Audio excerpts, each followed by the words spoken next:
눈과 눈썹 사이가 좁아지게 되면 굉장히 답답해 보이고 이렇게 우울한 듯한 졸려 보이는 눈으로 변하게 되는데요. 그리고 마지막으로는 이제 눈썹이 처지게 되면은 인상이 우울해 보이고 이렇게 화난 것처럼 보이게 되는데요. 눈썹이 적절한 위치에 있을 때는 밝고 활기차게 보이게 되지만은 눈과 눈썹 사이의 간격이 좁아 보이면 눈을 찡그리는 듯한 이렇게 모습으로 보이게 돼서 좀 우울하고 이렇게 화났냐는 그런 이야기를 좀 많이 들으시게 될 수 있습니다. 지금까지 이야기를 들어보니 나도 눈썹 하수가 있는 것 같은데 이거 맞나 아닌가 이렇게 이런 생각이 좀 드실 수 있겠죠. 뭐 눈썹이 움직이는 정도, 뭐 이마와 눈썹 관계 비율 등 뭐 고려할 게 많이 있지만은 이렇게 눈을 떴을 때 자를 이렇게 하면 살짝 대서 이 눈과 눈썹 사이의 거리가 이제 10mm가 안 되는 경우에는 중등도 이상의 눈썹 하수, 눈썹 처짐이라고 생각하시면 될 것 같습니다. 그리고 이렇게 중등도 이상의 눈썹 하수는 반드시 이제 치료가 필요하다고 생각하시면 될 것 같네요. 그러면 안검하수와 눈썹 하수는 어떻게 치료해야 될까요?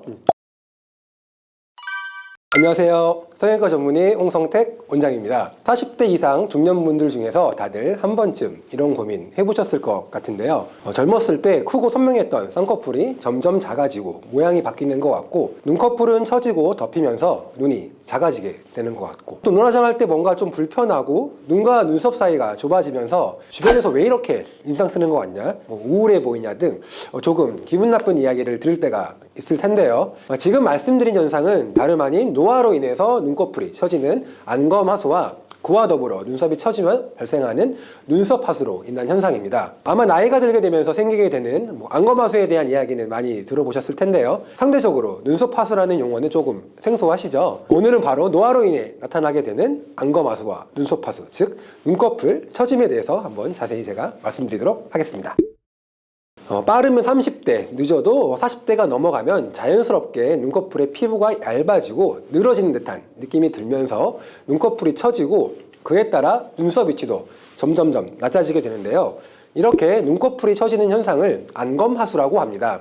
안검은 눈꺼풀을 의미하는 것이고 하수는 처진다는 뜻입니다.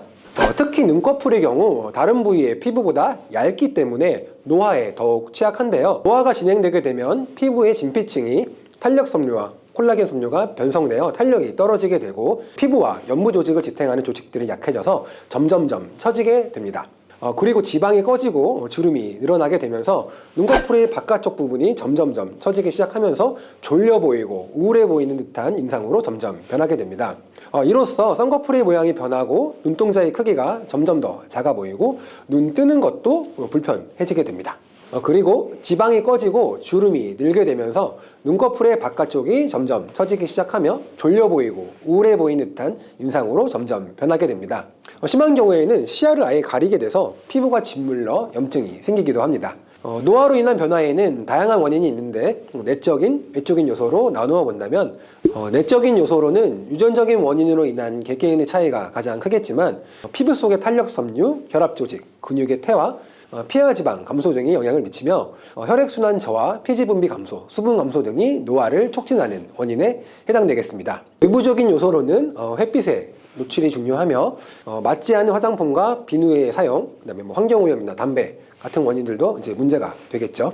이 중에서 자외선은 주름과 기미 더 나아가서 피부암의 발생과 밀접한 관련이 있기 때문에 반드시 자외선 차단제를 잘 바르셔야 될 것 같습니다. 게다가 외부 환경이 좋지 않다면 피부에 나쁜 영향을 주고 노화를 더 촉진시키겠죠. 꼼꼼한 세안에 신경을 써야 되겠고 피부에 자극이 가지 않는 화장품을 사용하셔야 될 것 같습니다. 담배 역시 피부 노화를 촉진하는 아주 나쁜 인자 중에 하나입니다. 담배 연기를 반드시 피하시고 담배를 태우시는 분들은 꼭 금연 좀 하세요, 제발. 노화가 진행됨에 따라서 눈꺼풀이 처지게 되고 그에 따라 이제 눈썹 위치도 같이 낮아지게 되는데요. 이렇게 눈과 눈썹 사이가 점점 좁아지게 되는 현상을 눈썹 하수라고 이야기합니다. 그리고 꼭 노화가 아니더라도 이제 유전적인 이유로 눈썹뼈가 돌출되어 있는 분들이 있는데요. 이런 분들은 역시 눈과 눈썹 사이의 간격이 선천적으로 좁아져서 이제 답답하게 보이는 분들이 있는데 이 역시도 눈썹 하수에 해당되겠습니다. 젊었을 때 시원시원한 눈매를 가지고 계셨던 분들이라 하더라도 눈과 눈썹 사이가 좁아지게 되면 굉장히 답답해 보이고 이렇게 우울한 듯한 졸려 보이는 눈으로 변하게 되는데요. 눈썹 하수란 의미 자체는 이제 눈썹이 내려왔다는 의미로 다양한 연령대에서 생길 수 있고, 좁아진 눈과 눈썹 사이 거리로 인해서 많은 불편함이 이제 생길 수가 있는데, 먼저 눈썹이 내려왔기 때문에 이마랑 눈썹을 많이 써서 눈을 뜨게 돼요. 이마 주름이 많이 이렇게 생기게 됩니다.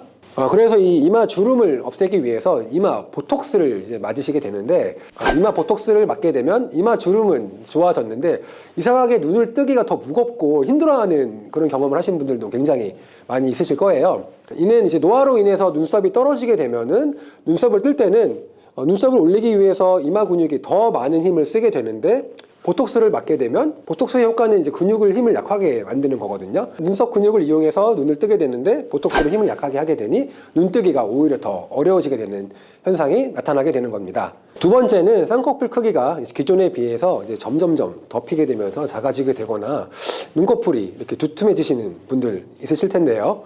이때 눈두덩이에 지방이 생긴 것처럼 오인할 수도 있습니다. 하지만 이것은 대부분은 눈썹 하수로 인해서 좁은 공간에 피부와 조직이 점점점 뭉치게 돼서 생기는 현상이 되겠습니다. 그래서 가끔 이제 눈꺼풀에 지방이 점점 더 늘어났다고 이렇게 불룩 나오시니까 이렇게 오시는 분들이 있는데요. 그 환자분들 눈썹을 제가 이렇게 살짝 들려서 이렇게 거울을 보여드리면은 불룩한 게 딱 없어지고, 가려져 있던 쌍꺼풀이 다시 나오고, 눈을 감았다 떴다 이렇게 해보라고 말씀드리면은 훨씬 편해하시는 일석삼조의 효과를 이제 느끼게 되십니다. 그리고 마지막으로는 이제 눈썹이 처지게 되면은 인상이 우울해 보이고 이렇게 화난 것처럼 보이게 되는데요. 눈썹이 적절한 위치에 있을 때는 밝고 활기차게 보이게 되지만은 눈과 눈썹 사이의 간격이 좁아 보이면 눈을 찡그리는 듯한 이렇게 모습으로 보이게 돼서 좀 우울하고 이렇게 화났냐는 그런 이야기를 좀 많이 들으시게 될 수 있습니다. 지금까지 이야기를 들어보니 나도 눈썹 하수가 있는 것 같은데 이거 맞나 아닌가 이런 생각이 좀 드실 수 있겠죠. 눈썹이 움직이는 정도, 이마와 눈썹 관계 비율 등 고려할 게 많이 있지만은 이렇게 눈을 떴을 때 자를 이렇게 하면 살짝 대서 이 눈과 눈썹 사이의 거리가 이제 10mm가 안 되는 경우에는 중등도 이상의 눈썹 하수, 눈썹 처짐이라고 생각하시면 될 것 같습니다. 그리고 이렇게 중등도 이상의 눈썹 하수는 반드시 이제 치료가 필요하다고 생각하시면 될 것 같네요. 그러면 안검하수와 눈썹 하수는 어떻게 치료해야 될까요? 일단 한 번 생긴 안검하수와 눈썹 하수는 수술적 치료를 하지 않은 이상은 되돌리기가 쉽지 않습니다. 따라서 눈 주변에 노화가 진행되지 않도록 열심히 관리를 해줘야 되겠는데요. 가장 중요한 거는 광노화가 진행되지 않도록 선크림을 꼭 바르고 외출을 하시고, 햇빛이 강할 때는 선글라스를 꼭 끼셔야 됩니다. 특히 선글라스는 노안을 예방하는 거에도 효과가 있기 때문에 반드시 하셔야 됩니다. 이 선글라스를 보통 이제 멋쟁이들, 이렇게 멋으로만 낀다고 생각하시는 분들도 많이 있는데, 햇빛 차단 효과가 굉장히 크며 햇빛 차단으로 인해서 눈 건강과 눈 주변의 노화 방지에 탁월한 효과를 발휘합니다. 그래서 햇빛이 강할 때는 반드시 선글라스를 착용하셔야 되겠습니다. 다음은 바로 좀 의외의 부분일 텐데요. 바로 이제 시력 교정입니다. 노화랑 시력 교정이 무슨 상관이야? 라고 생각하실 게 분명한데, 노화가 진행되면은 시력도 아무래도 좀 떨어지고 근시, 난시 이렇게 변화가 오게 됩니다. 이때 적절하게 안경을 통해서 시력 교정을 해주어야지만 이제 안검하수, 눈썹 하수, 더불어 미간, 콧등 주름까지 예방할 수 있는데요. 잘 안 보이면 이렇게 눈을 힘을 주고 이렇게 보게 돼요. 그래서 이제 힘을 줘서 보게 되는 과정을 잘 생각해 보면 얼굴을 찡그리고 있고 미간 주름, 콧등 주름 이런 게 다 이제 생기는 그런 모습으로 이제 볼 수밖에 없습니다. 그래서 이런 주름들이 점점 더 심해질 수밖에 없고, 이로 인해 눈꺼풀의 노화가 더 빨리 진행되게 됩니다. 그래서 중간중간 이제 나이를 먹어가면서 시력의 변화가 생긴다면은 시력 변화를 방치하지 마시고 그때그때 적절한 안경 처방을 통해서 반드시 시력을 교정을 하셔야 되겠습니다. 마지막으로는 눈 주변의 피부의 보습을 위해서 진정팩이나 로션을 적절히 사용해 준다면은 또 눈 주변의 노화를 늦출 수가 있겠죠. 이렇게 열심히 관리를 하더라도 세월의 흐름은 완전히 막을 수는 없겠죠. 게다가 요즘 워낙 오래 사시는 시대이기 때문에 누구나 한 번쯤은 눈꺼풀 수술을 받을 수밖에 없는 고령화 사회로 점점 변해가고 있는 것 같습니다. 눈꺼풀 처짐으로 인해서 가장 먼저 떠오른 수술은 당연히 쌍꺼풀 수술일 겁니다. 기본적으로 쌍꺼풀이 없는 분들은 쌍꺼풀 수술을 통해 피부를 잘라내고 눈 뜨는 힘을 교정함으로써 안검하수를 해결할 수 있는데요.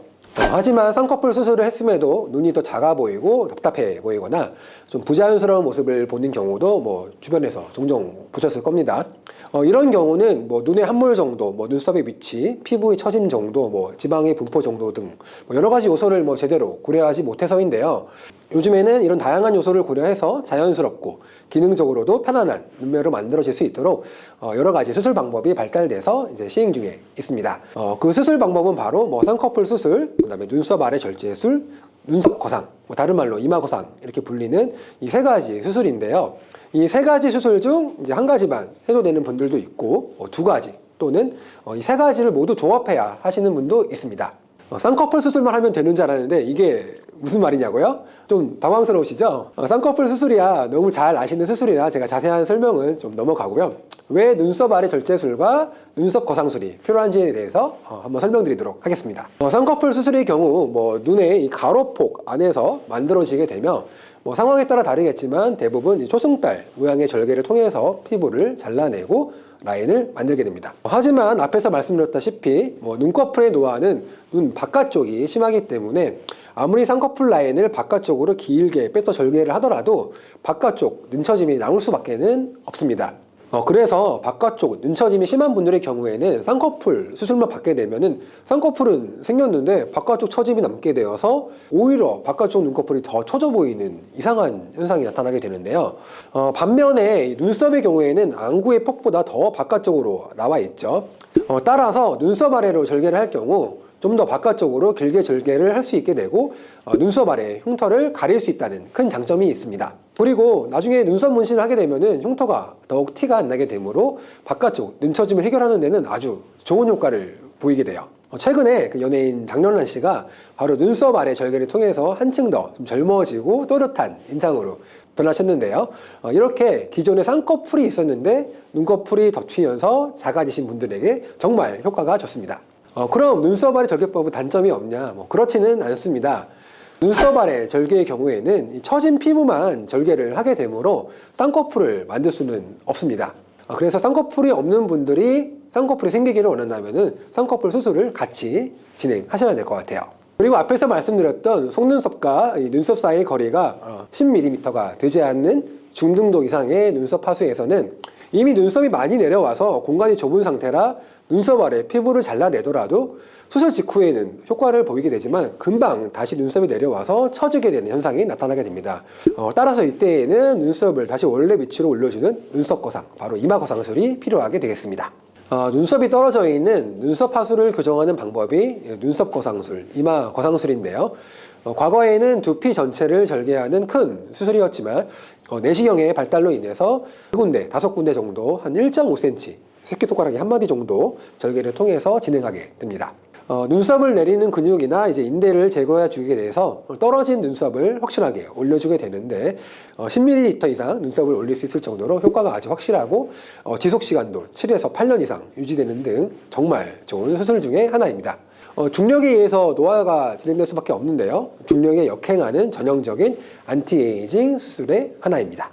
좁아 보였던 눈과 눈썹 사이의 공간이 확보되면서 찡그리는 이미지에서 밝은 이미지로 바뀌게 되고 이마주름을 많이 쓸 필요가 없다 보니 이마주름, 미간주름, 콧등주름도 점점 희미해지게 됩니다. 그리고 눈썹이 내려오게 되면은 아무래도 이마 근육을 많이 써서 뜰 수밖에 없는데요. 이제 과하게 사용하다 보면은 이제 두통이 오시는 분들이 있습니다. 그럴 때 이 이마 거상술을 받게 되면은 두통까지도 좋아지게 되겠습니다. 그리고 수술한 후에 이제 이마 보톡스를 또 맞아서 관리하시는 분들도 계신데, 그 전에는 이마 보톡스를 맞게 되면은 아주 무거운 느낌이 들다가 수술 후에는 보톡스를 맞아도 전혀 무거운 느낌이 들지 않으시게 될 거예요. 정말 성형외과 수술 중에서 기능적으로도 가장 좋은 수술 중 하나라고 제가 자신있게 추천드리고 싶습니다. 다만 이마 거상의 경우에 내시경이라는 장비를 이용해야 되고 처짐을 막기 위해 이제 고정 물질을 사용하다 보니까 가격이 조금 비싸다는 점과 이게 머리숱이 없으시면은 흉터가 좀 보일 수가 있어요. 그래서 이제 머리숱이 없는 분들은 한번 조금 고민해 봐야 된다는 좀 단점이 있겠습니다. 그럼 눈꺼풀이 처지게 되면은 수술밖에 방법이 없는 걸까요? 아무래도 수술적 치료가 가장 확실한 방법이긴 하지만 좀 무섭기도 하고 좀 수술 자체가 좀 부담스럽기도 하고 시간을 많이 빼야 되는데 시간도 좀 없고 뭐 여러 가지 이유로 수술하기가 쉽지 않으신 분도 분명히 계실 겁니다. 이럴 때는 이제 실리프팅을 이용할 수가 있는데요. 최근엔 아주 얇지만 강한 강도의 리프팅용 실이 개발되어서 눈썹을 올려주고 이제 주름을 개선시키는데 효과가 아주 좋은데요. 저 같은 경우에는 아주 얇은 이제 21게이지 실을 사용하게 되는데요. 이제 눈썹 바로 아래쪽에 있는 얇은 이제 바늘구멍만 뚫어서도 충분히 눈썹이 올라가고 주름이 좋아지는 효과를 얻을 수 있습니다. 수술이 아니라 이게 시술에 가깝다 보니까 국소 마취나 이제 마취 크림만으로도 편하게 간단하게 이제 받을 수 있다는 점이 큰 장점이고 또 이로 인해서 회복 기간이 아주 짧다는 것이 정말 좋은 장점이 되겠습니다. 다만 아무래도 지속력이 좀 짧은데요. 이제 1에서 2년 정도밖에 안 되기 때문에 내시경을 이용한 눈썹 거상에 비해서 짧다는 점을 꼽을 수가 있겠고, 근데 반대로 또 오히려 그냥 나는 수술 무서우니까 오히려 그냥 여러 번 하더라도 그냥 이런 시술로 할래 이런 분도 계시거든요. 그래서 이런 분들한테는 오히려 또 장점이 될 수도 있는 것 같습니다. 게다가 이제 리프팅용 실은 점점 기술의 발달로 인해서 계속 업그레이드 중이라서 앞으로는 조금 더 좋은 재료가 더 많이 나올 거라고 저는 이제 기대하고 있어요. 지금까지 제가 뭐 눈꺼풀의 노화인 안검하수와 눈썹 하수에 대해서 말씀드렸는데 생각보다 좀 복잡하시죠?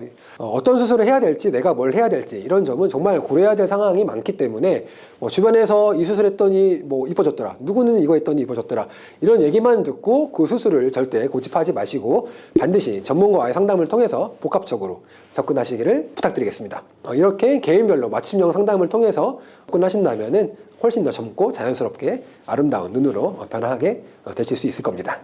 그리고 무엇보다도 노화를 늦추기 위해 예방이 중요하다고 제가 말씀드렸죠.